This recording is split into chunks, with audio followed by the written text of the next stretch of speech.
កម្ពុជាអញ្ជើញមន្ត្រីទូតបរទេសប្រចាំកម្ពុជាមកពន្យល់ពីបញ្ហាព្រំដែនកម្ពុជាថៃនិងបណ្ដឹងទៅ ICJ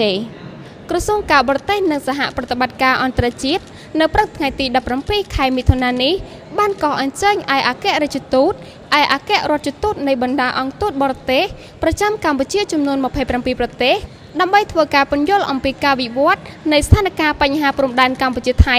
និងការបញ្ជូនប្រាសាទតាមុនធំប្រាសាទតាមុនតូចប្រាសាទតាក្របីនិងតំបន់មុំបីទៅកាន់តុលាការយុត្តិធម៌អន្តរជាតិ ICJ កិច្ចប្រជុំនេះគឺដឹកនាំដោយលោកប្រាក់សុខុនអបនាយករដ្ឋមន្ត្រី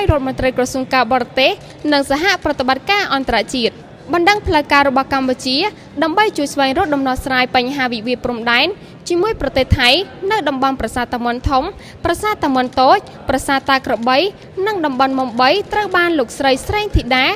កអគ្គរដ្ឋទូតកម្ពុជាប្រចាំប្រទេសហូឡង់ប្រកបដោយដៃផ្ទាល់ជូនលោកក្រឡាបញ្ជីនៅតុលាការយុត្តិធម៌អន្តរជាតិ ICJ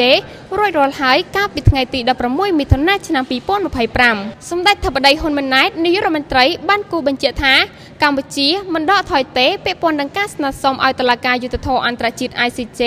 ជួយដោះស្រាយបញ្ហាព្រំដែនកម្ពុជាថៃនៅប្រាសាទតាមុនធំប្រាសាទតាមុនតូចប្រាសាទតាក្របីនិងតំបន់មុំបីសម្រាប់សម្ដេចរាជរដ្ឋាភិបាលនឹងបន្តកិច្ចការនេះប្រកបដោយការបដិញ្ញាចិត្តនិងការទទួលខុសត្រូវខ្ពស់ដើម្បីការពារបូរណភាពទឹកដីក៏ដូចជាឧត្តមប្រយោជន៍ជាតិនិងប្រជាជនខ្មែរជំហររបស់កម្ពុជាគឺកម្ពុជាត្រូវការតែយុត្តិធម៌ភាពត្រឹមត្រូវនិងច្បាស់លាស់មួយក្នុងការកំណត់ខ្សែព្រំដែនជាមួយប្រទេសជិតខាងដើម្បីកុំឲ្យកូនចៅជំនាន់ក្រោយនៅបន្តមានបញ្ហាមិនចេះចប់ជាមួយគ្នាសម្ដេចស្នើដល់បងប្អូនជនរួមជាតិទាំងអស់ផ្ដល់ការទុកចិត្តមកលើរាជរដ្ឋាភិបាលក្នុងការខិតខំប្រឹងប្រែងធ្វើកិច្ចការងារនេះប្រកបដោយឆន្ទៈនិងការទទួលខុសត្រូវខ្ពស់